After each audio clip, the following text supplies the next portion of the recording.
I have it on a good authority that after Jamar Chase got dressed, ascended the steps of the bus, got up on the bus, looked out across all of his teammates, and said, "What the elf was that?" You're listening to the What the Elf Was That podcast, an iconoclastic look at the latest Cleveland Browns news. The What the Elf Was That podcast is part of the Fanatical Elves podcast network, a part of the Fans First Sports Network. Here's your host, Joel Cade. So I'm thinking after this game that Jamar Chase now believes in elves. Because he didn't catch much, he didn't get much. And I think now he's a believer, at least in elves. So welcome to the next episode of What the Elf Was That? Today we're doing the Steelers, or Browns at Steelers pregame show. Recording this on Tuesday. And I have with me today Jeff Hartman, who I'm going to let introduce himself. Thanks for having me. I am one of the main key cogs of the Steel Curtain Network, which is Fans First Sports Network's Pittsburgh Steelers podcast feed, and write for SteelCurtainNetwork.com. Obviously, the network director at Fans First Sports Network, so very familiar with your all's work over here at the Fanatical Elves. So it's good to be here. Happy to be here. So we got the bigwigs in today, guys. And today we're not going to talk about the epic beatdown that the Browns put on the I want to see one on the Steelers, but it had just put on the Bengals. Sometimes you just got to slap that little brother back into the place and send him back to Kentucky. But we're not going to talk about that today. If you're interested in that one, check out the Cleveland Browniacs tomorrow with me and Elliot Kennel. We'll take on that whole topic. But today we're going to do the Steelers preview. So while we've got Jeff here, I went back and I watched the football game that the Steelers were involved in. And I got some thoughts, but I just kind of want to hear from a Steelers fan what the elf happened. That's a great question. And from the opening kickoff, the Steelers, probably the fan base, the team, they have no clue. Mike Tomlin put it well when he said we got our teeth kicked in. Like, that was a good description of the actual game Sunday at Acrisure Stadium when it was 30-7. And honestly, that score doesn't even indicate how lopsided it was. It could have been a lot worse. It's you talk about turning the page. The Steelers are turning that page so quick. They're ready to move on. They don't want to hear about it anymore, but I get it. The Browns are definitely going to want to talk about it leading up to this primetime game on Monday night. We're at least going to want to know, like, what happened in the game and that kind of thing. So for just the fan base, in case you didn't watch the game, I think the score of the final was like 30 or 20. 30-7. 30-7. Actually, I got that right. 30-7. Yep. And the game was pretty lopsided and one-sided on the 49ers side from the beginning. And I was concerned about the game because I'm like, this is so the NFL, right? We're going to schedule the Ravens against the Texans to start the season, and the Texans don't have 3 of their 5 offensive linemen, And here comes the 49ers into Pittsburgh, and they're going to be without George Kittle. They're going to be without Nick Bosa. Looks like both of them played. Yep. Kittle didn't seem to do a whole lot, but neither did Nick Bosa, but honestly didn't look like they had to. So why don't you just, I know this is torture, but walk us through some of the key points of the game here. What were some of the things that the Steelers experienced in this game? Well, they experienced a game plan that was 2 weeks in the making that failed miserably. I think that's where we need to start, is that the coaching staff, who had an extra week to prepare for this contest, they felt like they had a really good grasp on what the 49ers were going to do. And you could tell, it was so evident, offensively, defensively, doesn't matter. When the Steelers got into that stadium, from the first snap, they had no clue what San Francisco was doing. San Francisco disguised everything differently. They came out, for instance, when the Steelers came out in 11 personnel, they were expecting cover 2. They got cover 3, cover 4, and it threw everything off because the Steelers offense, while prolific at times, while brimming with potential, is also extremely young. And so when you have a really young offense, adjusting on the fly is sometimes a challenge. The Steelers didn't even have a first down until their 95-yard touchdown drive at the end of the first half. I mean, I want you to think about that. Like, they didn't even garner a first down. Up until that point, I believe they had 1 total yard of offense. It was 3 and out, repeat, rinse and repeat. And meanwhile, the defense, which, let's be honest, week 1 is like an extension of the preseason, they're getting gassed. And TJ Watt's not used to playing that many snaps, nor is anyone else on the starting side of the defense. They're getting gassed. Cam Hayward leaves with a groin injury, which is going to need to be surgically repaired. He's probably headed to IR. He's going to miss the upcoming game. So now all of a sudden, Christian McCaffrey, he goes for over 150. They rushed for 188 total. The San Francisco 49ers, that is. The Steelers couldn't do anything. And I literally cannot remember a game that was just, no matter what the Steelers tried to do, they failed miserably. It was a complete failure from top to bottom. Players, coaches, everything. Water boys, doesn't matter. They all sucked. Let's move on with our lives. That's what I'd like to say. So, the NFL week one is always, it's always the most volatile week, Yeah. Like last night I was watching the Monday night game, and I actually was the only one in my league in Pick'em to pick the Jets, and I got harassed all night until, the kickoff, the punt return, and then I got to talk some trash. But week one is so weird. It's so weird. You never know what's going to happen.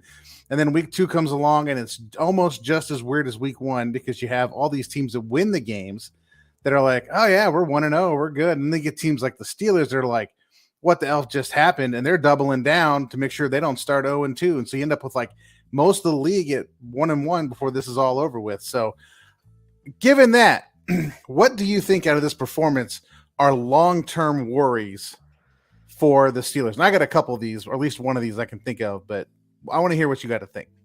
In terms of concerns, it's really easy to try and have that knee-jerk reaction after a really bad performance and say, oh, the offensive line is going to be a major issue. The defensive line can't stop the run. The soft cover 2 zone that they tried to run didn't work. It's easy to, as Mike Tomlin would say, paint with a broad brush and therefore just assume that that's going to continue. But like you just said, week one can be an aberration. And so week two is when a lot of times they might simplify things. They might fix some things. Also might be when they make some adjustments with personnel. To give you an example, Desmond King was a cornerback that was picked up after he was cut by the Houston Texans. So he was inactive in week one because he probably wasn't ready. He probably didn't have enough of a background of the Steelers' defensive scheme. Is he ready in week two? And if so, what kind of role does he play? Who does he replace in the starting lineup? So there's all these different factors. But if I'm going to try and look at it from a realistic perspective, like I'm not sitting here with my black and gold glasses on, realistic perspective, I am concerned about the offensive line. It was touted to be vastly better, and they bring in Isaac Seumalo from the Philadelphia Eagles, who's a very experienced, very intelligent player. All the rest of the crew returns from last year, and it's expected that they're going to be more of the we dictate what happens, not the defense. That was not the case. It wasn't even the case in the preseason when the Steelers' offense went 5 for 5 with 5 touchdowns in their 5 drives that they were on the field together. They never really dictated, like, we're going to push you back no matter what. We want to run it, we're going to run it. Even if you know we're going to run it, we're going to run it. They didn't do it, and that's a concern on the offensive side of the ball. On the defensive side, I'm concerned about the Steelers' unwillingness to make changes in the secondary. Levi Wallace is a cornerback that I've been concerned about, had concerns leading into the season. He got torched on more than one occasion in week one. Joey Porter Jr. is sitting there and played 7 defensive snaps. I know he's a rookie, but let's if this continues, if this is a trend with Levi Wallace, I want to see the Steelers say, you know what, we're going to put the young guy in. We want to see what he can do. Because that's ultimately, you picked him 32nd overall, the first pick in the second round. Get him on the field, see what you have. I'm not going to hold my breath that they're going to do that, and that's a concern for me. Well, the fact that they're not going to do that should concern you as well. I mean, if it's that bad, and how is this guy not better than that? Right. I remember watching the draft pick, and I'm like watching that draft, like they're going to pick Joey Porter Jr. Come on, it's the Steelers, right? And that guy held a lot in college, so there's going to be some questions about whether he can hold up without becoming the next Marlon Humphreys, if he can last out there. The only thing I think I've watched, I watched a lot of missed tackles. There were a lot of missed tackles. That's going to fall under the relax section, but I was concerned about the defensive line, and particularly between the guards and the center here, because the Steelers' defense is based on pressure up the middle, whether that's through the defensive tackles, whether that's through blitzes, however they're going to line it up. They're going to put that pressure up the middle, flush the quarterback, and let Hightower and Watt pick up the garbage. That's how that system pretty much works. And if you lose Cam Hayward, I don't know who you got coming in, because all of a sudden it's not going to be that pressure up the middle. And then the defense may not work the way, at least the front seven, which is what I'm concerned about. I focus on offensive defensive line play, right? So I don't know if it's going to work that way anymore. So now you're going to have Hightower and Watt doing a lot more pass rushing in terms of just actually rushing, as opposed to dropping and picking up the trash, or one side rushes, the other side drops. You may actually need that actual outside pressure rush. So you're going to have to rethink some of the way that the defense disguises and the defense operates if you're going to lose somebody that big right there in the middle. Your thoughts? Yeah, I mean, Mike Tomlin talked today, Tuesday, at his press conference about Cam Hayward. Now, it's not a one player is going to come in and fill that void. Like, it's going to be a multiple player proposition if you're even going to try. But it's also going to require some schematic changes, like you mentioned. I honestly think that there are times where the Steelers would be better off simplifying their pass rush and letting Alex Highsmith and TJ Watt do nothing but what they do best, and that is pin your ears back and go knock the quarterback's head off. That's ultimately the simplification of it. The problem is that, you know, they've been trying to run a lot of twists, and they were so slow with their twists against San Francisco. I mean, I'm watching the game live, and I'm like, good Lord, it looks like they're playing in sand. Like, it's so slow. Yeah, not to interrupt, but I counted a 2-second twist one time where unbelievable. The defensive tackle went outside. That end took 2 seconds to loop around. Like, the quarterback, any quarterback with their salt is going to have the ball going, period. Absolutely. Yeah. So if they watch the tape and say, okay, with Cam in there, this is a possibility. With Cam not in there, maybe we cut that out. So maybe we simplify things. I think if you're looking for one player, and this is a huge ask, but if they could step up into a larger role, not the role, not Cam's role, but a larger role, it's second-round draft pick Keanu Benton out of Wisconsin. He had a great game. He's been playing primarily nose tackle. I'm not sure how comfortable they are with him moving along the defensive line and playing some defensive end and defensive tackle and not just trying to plug up the middle. Will they promote more of a traditional nose tackle in Braden Fihoko, who's on their practice squad, who spent all preseason and training camp with them, to help be that kind of plug in the middle and then let Benton flex out? It's going to be really interesting what the Steelers plan out. They're going to have a plan. They can't just say, okay, you go in, you do what Cam does, because no one on that roster can do that. So I agree with you. The defensive front is a concern. They are deep there. They have some quality depth, but you're talking about an all-pro. And you just don't replace an all-pro. Depth is one thing, and all-pro is something else. And when you have the all-pro, that also helps that depth get better matchups. Without that, you're not going to get those better matchups. Let's move on for the sake of time here. So what things about this game should the Steelers fans just take a deep breath and just relax? I'll actually start with this one. The tackling will get better. Yeah. It will get better. I mean, there were a lot of missed tackles. And I've watched a lot of CMC, Christian McCaffrey, over the years, and he makes everybody do that, period. So this will get better. They're going to be a better tackling team. Communication is going to get better, and that's across the board. And after the game, Kenny Pickett talked openly about how there were some plays where he and the receivers were seeing things differently. So in other words, Kenny Pickett's reading zone, the receiver's reading man. He's expecting him to sit down in that zone. Instead, he's running through the man coverage. Regardless of who's right or wrong, they're on the wrong page, and that's a problem. That's a communication issue. Likewise, on the defensive end, I think some fans just kind of assumed that the communication would be there. We're talking about a secondary that is almost completely revamped outside of Minkah Fitzpatrick, DeMonte Casey, who missed the majority of last season with an injury, being on IR, and Levi Wallace, who I mentioned already didn't play well. You're talking new corners. You're talking about new safeties. You're talking about an entire inside linebacker group that was overhauled. Everyone else that was there from last year, except for Mark Robinson, who was a 7th-round pick in 2022, he's a depth guy, it is new. Landon Roberts, Quan Alexander, and Cole Holcomb. There are going to be some issues. I say all the time, like, hey, this is one of those we got to relax. They're going to start figuring things out, what to expect from each other. I think that'll eventually, the communication aspect on both sides of the ball will absolutely figure itself out. And lastly, and I'll say this, the quarterback play is not going to be that bad for the long term. It was awful, but it's not going to be that bad for the long term. Well, I'll tell you, there's a lot of Browns fans that do think it will be that bad for the long term. They got this thing about Kenny Pickett in his hands. I don't understand it, but look, the guy can play quarterback. He showed it in college. He's a first round pick for a reason. I think some people want to easily dismiss that. But speaking of communication issues, we're going to head right into our break and pay the bills. So after we come back, we're going to talk with Jeff about what to watch for in the game before we come back for the Ravens hate, which is probably going to be my longest and favorite segment of the show. So hang on.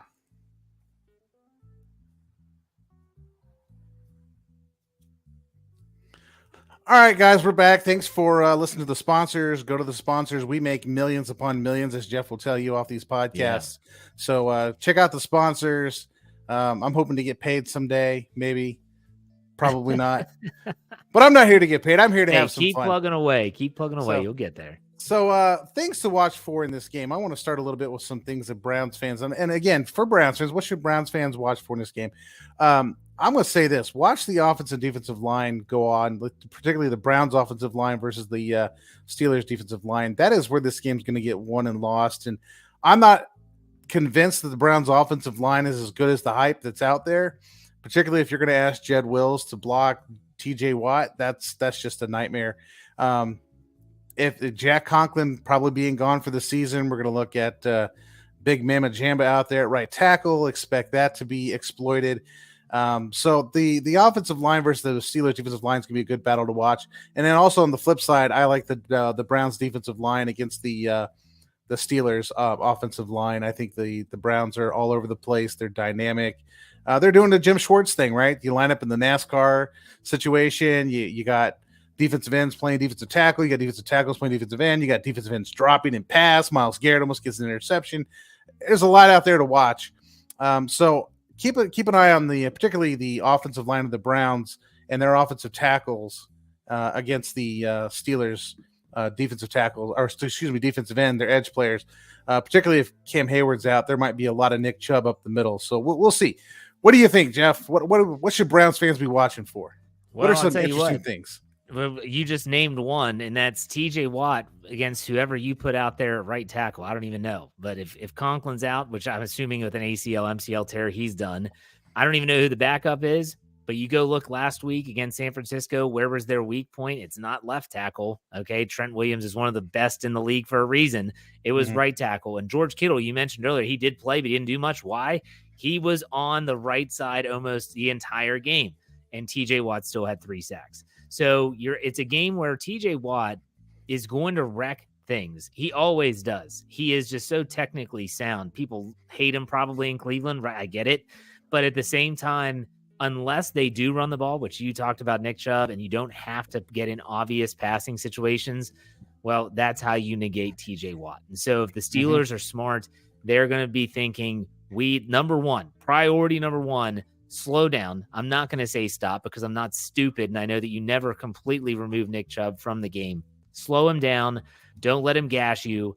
Try and minimize first down success, and that's where the Steelers can then maybe hopefully in second and third and long pin their ears back and get after Deshaun Watson, who very interested in him. Like, that's another thing to watch as a Steelers fan is, what does this guy look like? It's just so tough. Like, you see some of these throws, and I didn't watch the game. I'm not going to lie. I didn't see the Browns-Bengals game, but you're on Twitter and you see some of these throws and you're just kind of scratching your head saying, what the hell was that? Like, where is he throwing the football? What the elf was that? What the elf? I'm sorry. What the elf was that? This is a G-rated No, show, let's this is just the title of the show, right? You're on what the elf was that? I ask these questions a lot, but let's talk about Deshaun Watson for a second. Sure. Deshaun Watson, I think, is in this precarious situation with the NFL. All right. They don't want to keep talking about all this other stuff going on, but they also don't want him to become the center of anything positive. Okay. So Deshaun Watson yesterday threw for a touchdown, an interception off a tipped pass, and 154 yards. And there are all kinds of stuff out there. You've seen it. You've referenced it, that he had a terrible, terrible game. Okay. Joe Burrow throws for 82 yards and nobody says crap. Yeah. All right. So the Bengals offense can't muster but 6 first downs the entire game and nobody says nothing. And the Browns have 7 3-and-outs against Joe Burrow, that offense and that game, and nobody says nothing. But Deshaun Watson throws a wonky pass that gets tipped, and it's all over the internet. That's where Deshaun Watson's at right now. It wasn't a good passing game. I was at the game. There was a lot of rain, a lot of drizzle. The referees are out there covering the footballs like they do. It was not a run and gun game, but the game was a 3 yards in a cloud of dust game. The old school, like 80s, 90s, Jim Tressel at Ohio State kind of game where like you're playing for field goals. And the team that kicked the most field goals, the Browns kicked like 4, won the game, right? This is what the game was. Done a lot of passing on either side. I mean, nobody really was lighting it up. So I anticipate that this is what the Steelers game is going to be, is a lot more ground and pound. I don't see there being a lot of let's get Deshaun Watson out there and throw the ball all over the place, because in the first half, he looked very antsy. His feet were moving constantly. He wasn't really getting set. He looked very uncomfortable. Toward the second half, he started to set more, throw good balls. Receivers dropped a lot of passes on him, but it's wet. It's a wet, rainy game. And for whatever reason, Kevin Stefanski still likes to throw the ball no matter what the weather is. So, okay, we're just going to throw the ball. I mean, it was like 20 below against the Saints last year. And, Stefanski's out there having Watson throw pass after pass after pass. And you're just like, what are we doing? It's 20 below out here. And so that's what the Browns are going to do with Watson. But I think the coverage of Watson is disproportionate to the play of Watson. I mean, Watson did a lot with his legs in a running game, right? So when you're in a position like 3 yards in a cloud of dust kind of game, the more you look like the old Ravens offense, the better off you're going to be. A lot of those read options, multiple options, using your quarterback as a runner to give the defense hesitation and allowing those power plays and those zones to work. The more you can play like that, the better off you're going to be. Create multiple options within the run game itself without relying on the pass game. Watson was able to do that. The Browns couldn't do that with any other quarterback they've had. You can't do that with Baker Mayfield. You can't do that with Jacoby Brissett. I mean, you could somewhat with DTR, Dorian Thompson-Robinson. He's another one that fits that mold. But what Watson was able to do as a quarterback was disrupt the defense in the run game by being a running option. I think the first Browns touchdown was a designed quarterback run. So he's contributing, but not in the traditional way when you get into that 3 yards in a cloud of dust kind of game. But the coverage, you'd have thought this guy limped out there on a crutch and had 2 broken knees and arm is a big spaghetti arm. And I mean, it is what it is, right? You just don't want this guy with a shady track record becoming the face of a league. So Browns go out there, pound Joe Burrow into oblivion and pound the Bengals into it. I mean, it was really a butt kicking last Sunday into oblivion. And like, that's not going to be the coverage, right? The coverage is going to be, oh my God, Deshaun Watson's terrible. So I would just say, whatever you hear, just take it all with a grain of salt. There's a deeper political agenda behind all this. And, a lot of it, in my opinion, is to deflect from, their own issues as owners, but now we're getting into some of the crazy stuff. Well, so that's Pandora's box right there. Let's just stay on the football game. Let's just stay on the football game on this one. So I would say, to anybody from Pittsburgh watching or listening to this, Watson's a good quarterback. He was a top 5 for a reason. Now, he's not going to be the highlight reel you're interested in watching in, like, oh, here's Deshaun Watson running all over the place like Lamar Jackson. Lamar Jackson doesn't do that anymore. And Lamar Jackson doesn't do that because the league has caught up with him. You now have linebackers that are as fast as Lamar Jackson. As before, you've got like 5'8" or 4'8", 4'9" guys playing linebacker. Now you got the 4'3", 4'4" guys playing linebacker. It's Lamar Jackson isn't even Lamar Jackson anymore. That's why the Ravens are getting away from that offense. They know that it's done. They've had their 8 years. They've seen every NFL team. Every NFL team knows what it is. It's time to move on, That's a good or at least point. 4 years of it. Yeah, no, that's a great point. And I'm just, I'm curious. I'm curious about Deshaun Watson in the long term. The contract is the contract, regardless of shady past and all that stuff. That contract was yikes. I mean, hey, if it works out, it works out. And then you're not kicking yourself for the contract. But if it doesn't, as a Steeler fan, very intrigued to see how that plays out. But Ultimately, for me, the only other thing I'm going to say is I want to see the Steelers quarterback play better. I want to see the play calling. I want to see actually moving the football on occasion. And the fact that the Browns defense did what they did in week 1, it doesn't lend itself to a lot of optimism. We'll put it that way. And now maybe I'm on the other side. I watched that game and I thought, okay, that's correctable. That's correctable. That's correctable. This is fixable. This is fixable. And I think it's going to be a pretty good game. I mean, I don't see the Browns running in there and blowing anybody out. I don't see the Steelers blowing anybody out. I think this is going to be yeah, I agree with that. This is going to be about a 10-point swing either way. That's kind of how I see this. All right, so let's go into, and I asked you to prepare for this one. Yeah. My favorite segment of this is almost even like why I do podcasts, just for this segment. So you guys all know what it is. This is our famous, infamous Ravens hate segment. Ravens hate, baby. Here we go. I'm actually a Ravens fan. Go to hell. I'm actually a Ravens fan. No, stop. Keeps repeating on me. I don't get it. All right, there we go. So the Ravens, did you get a chance to watch the epic, how would I put this, college game? This game, like, for the Ravens had against the Texans was like Alabama scheduling the Eastern County Community College of the west side of suburbia, Tennessee or something. I mean, this is ridiculous. You're starting CJ Stroud out there, which, you know, an Ohio State guy, we kind of like CJ Stroud, but it's his first start as a rookie, first start ever. And you have 3 offensive linemen injured and everybody's young, new head coach. It's like, I'm not going to get into conspiracy theories, but if there were people paying people off, I think Bisciotti's got the schedule maker in his pocket for a lot of reasons. But, well, you know, I mean, hey, every team's going to get their shot at the Texans. Maybe not in week 1 with a rookie quarterback, but everyone will get their shot at Houston. Hey, and it came at a price. You look at the Ravens, they are a banged up group right now. J.K. Dobbins, ruptured Achilles, done for the year.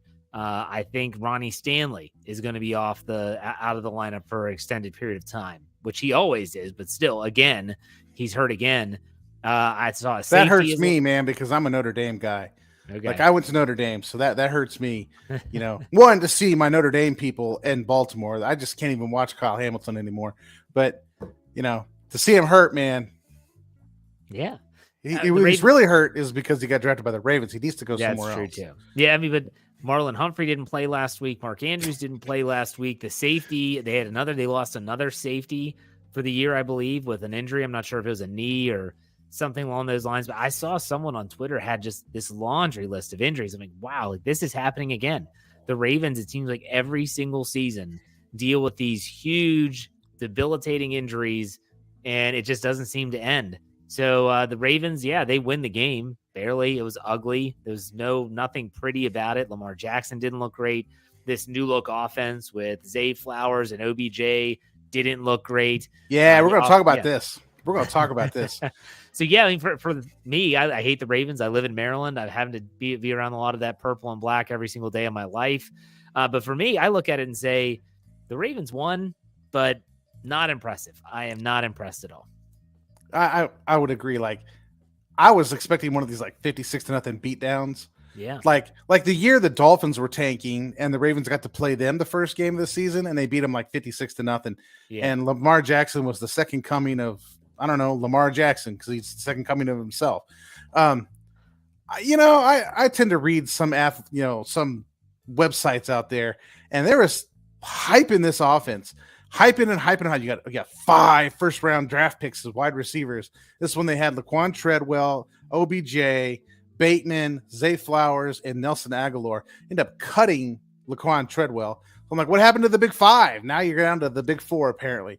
Not like Treadwell was anything anyway, but come on. You know, and then they're after this Todd Monken thing, and they get OBJ. Now, first of all, Todd Monken and OBJ did not get along when they were in Cleveland, okay? And if you think this offense would work, it would work in Cleveland when you have Baker Mayfield, who came out of that system, that air raid style system, when he was in college, right? And OBJ and Baker couldn't get on the same page, and it was It was OBJ. I don't care how much people want to say it was Baker. It was OBJ. Didn't really quite understand the improvisation involved in that offense. So Monken, who failed miserably in Tampa Bay, could make an argument, failed pretty miserably in Cleveland, and then went to Georgia and ran this offense. Like, oh my gosh, they won the national championship. And then like goes to Baltimore, and now we're going to see something different with it. I mean, that air raid stuff is predicated on my players are better than your players. I mean, that's it. Like, my guy in space is better than your guy in space. And guess what? This is the NFL. Your guy in space is not better than my guy in space. They're pretty much the same player in space. So I don't understand why people think this is going to work. And what shocked me about it was that the Texans, and as bad as they are right now, they knew exactly how to defend that system. And they really shut that offense down for a while until they, till the Ravens gave them until the Texans gave them like 3 possessions in their territory. Like they scored 2 touchdowns off drives that started in like the 40 plus range. Right. Like if you don't get the ball on that side of the field, what's this score really going to be? But anyway, I want to get your thoughts on this offense because I've been talking for 6 months that this thing is going to blow up in their face. And D'Amico Ryan is a good coach. He's a good defensive coordinator as well. So I want to give a little bit of credit to the Houston Texans defensive coaching staff. They did have a good plan in place. They had a good plan. They knew exactly what to do with that air raid style stuff. They knew exactly how to deal with it. It's going to sound very simplistic, but it's going to come down to Lamar Jackson being able to make the plays when they present themselves. I do think they have a very good roster. Now, that roster is now not as strong as it was a week ago without the running game of J.K. Dobbins. I mean, what are they going to do? Have Melvin Gordon again? I mean, let's put Melvin Gordon back in there. It's one of those situations where J.K. Dobbins is dynamic, and I like J.K. Dobbins a lot. I liked him coming out of college. He was a potential pick for the Steelers, and I would have been fine with it, but he's good, and he's going to be gone again. And so Lamar Jackson, everyone harkens back to his Louisville days where he ran the spread offense and he was chucking all over the field. Yeah, I get it, but look at what he's done in the NFL. In the National Football League, when he's been tasked with throwing the ball a ridiculous amount of times, it rarely ever pans out. And so if they're going to abandon the running game, the team that had the best running game for, I don't know what, the last 6 years, every single year, if they're going to abandon that plan and say, we're just going to start chucking it, then I say as a Steeler fan, thank you. Go for it. Because, just go for it. Absolutely. Yeah, you bring in Todd Monken, you get rid of Greg Roman. Thank you. Because you know what? You all were tougher to defend with Greg Roman in that ground and pound. We're going to run it down your throat style. Now, the only guys that really, hey, you can have OBJ, you can have Zay Flowers, all the people that you named, throw in Mark Andrews at tight end, who I love. If you can't connect on those passes, if Lamar Jackson can't run that scheme, it's all for nothing. So offensively, we'll see if it gets better. I'm sure it will. But at the same time, do they strike fear in me as a Steelers fan? The answer is no, not at all. No, I think the system is very simplistic. And I think it's that for a reason.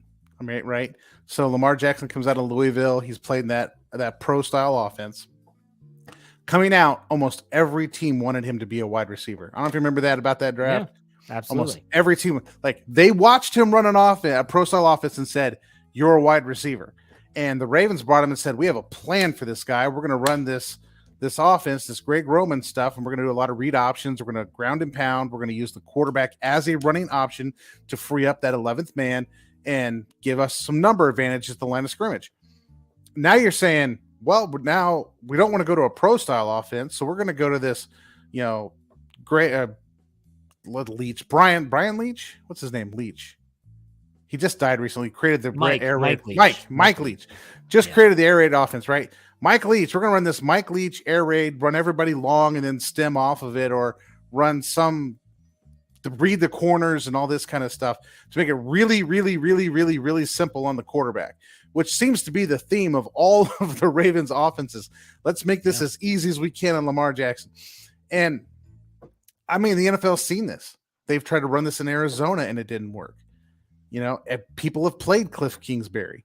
People have played against Todd Monken, and it has just did not worked. And I get it. The Ravens were going to pick up every wide receiver known to humanity and throw receivers at it, which is what the Cardinals did with Cliff Kingsbury, right?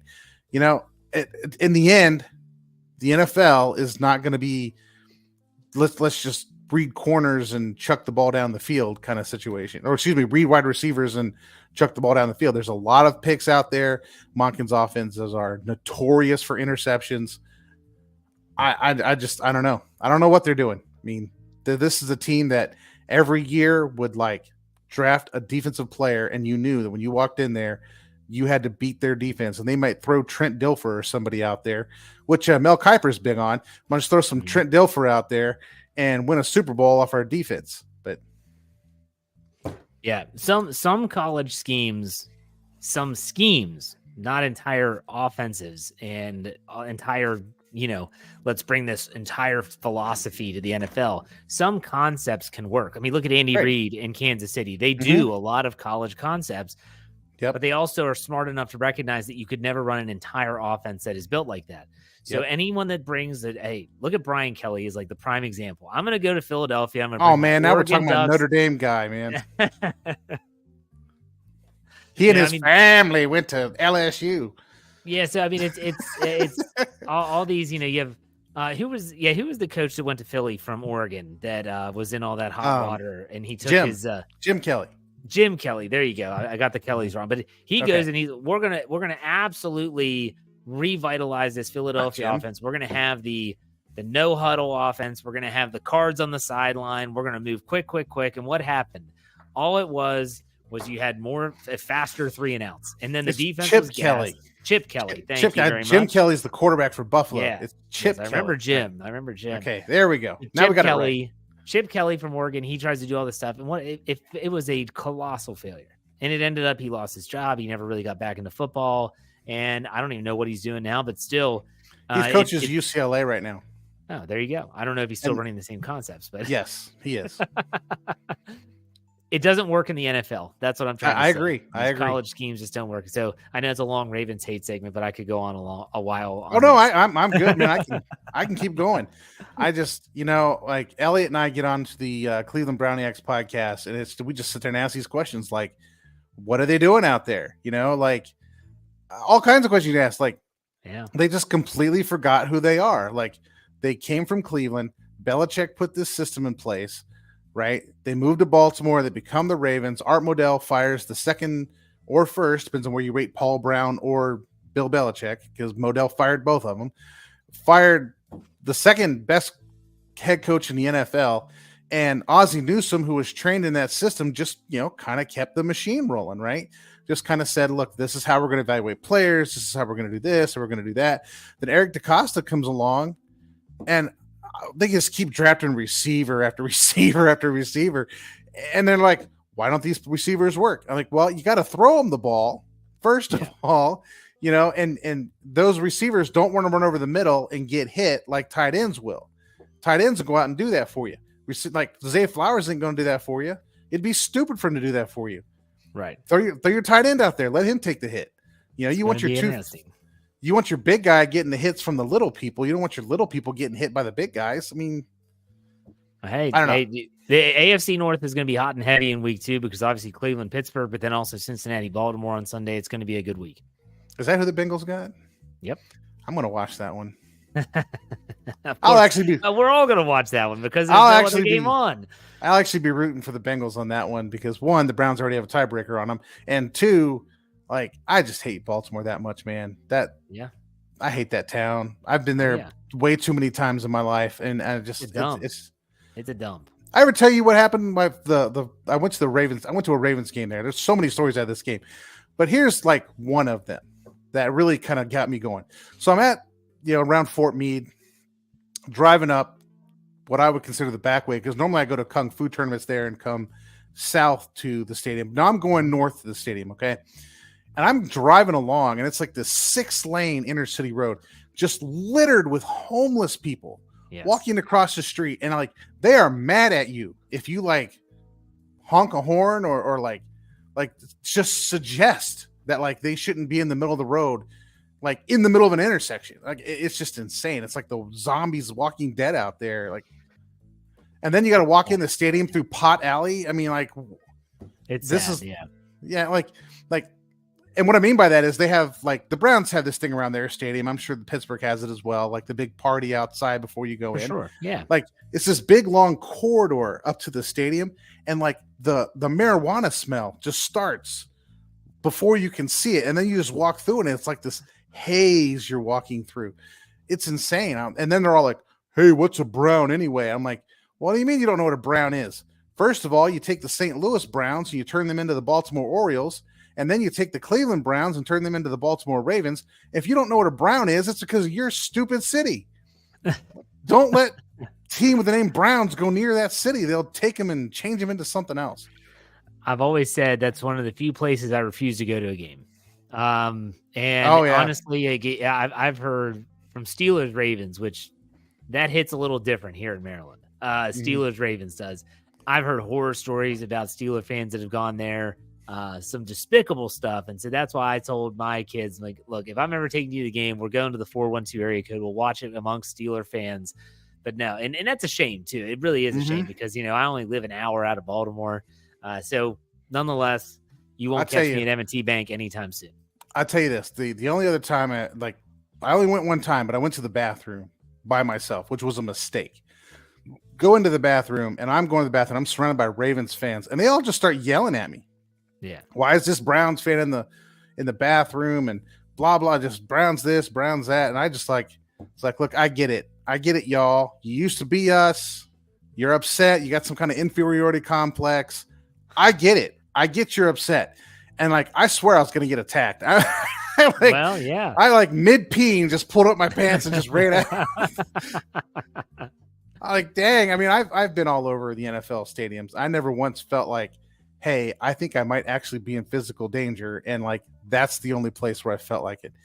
But yeah, absolutely. But I have family out there, so I'm usually out there for that game. But all right, well, let's wrap this up. Any final thoughts here? Anything the Browns fans should know about the Steelers going into this week? Mike Tomlin rarely gets beat that bad twice ever. He's going to have his team ready. They're going to bounce back. Whether that equates in a win, we'll see. But if Browns fans are thinking that week 1 is going to bleed into week 2 in terms of the way they play, the outcome of the game, the lopsided nature, I'm going to strongly disagree and think that you think the other way, that Mike Tomlin at home in primetime, especially Monday night, he has a tremendous record in that area. He's going to have his team ready to go. Whether they make enough plays to win, we shall see. But if Browns fans out there are thinking, oh, this is going to be a cakewalk because the Steelers got trounced in week 1, I want to pump your brakes a little bit. It's going to be a closer game than you think. Yeah, I agree. I think it's going to be about a 10-point swing one way or the other. Yeah. And I was watching that Steelers game and I was thinking, okay, that's fixable. That's fixable. Sure. That's fixable. Like we agreed earlier, the defense is going to figure out something with Hayward not there.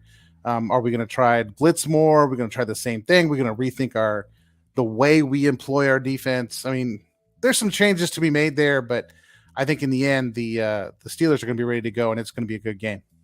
Yeah, I hope so. I appreciate you having me on. This was great. Thanks for coming on. Hopefully no helmets are flying this week. Not yet. Hopefully not. So, all right, guys, we'll catch you on the flip side on next Tuesday on What the Elf Was That? Thank you for listening to the What the Elf Was That podcast. Please like, subscribe, and tell all your friends to give a listen. You can follow host Joel Cade on Twitter at The Left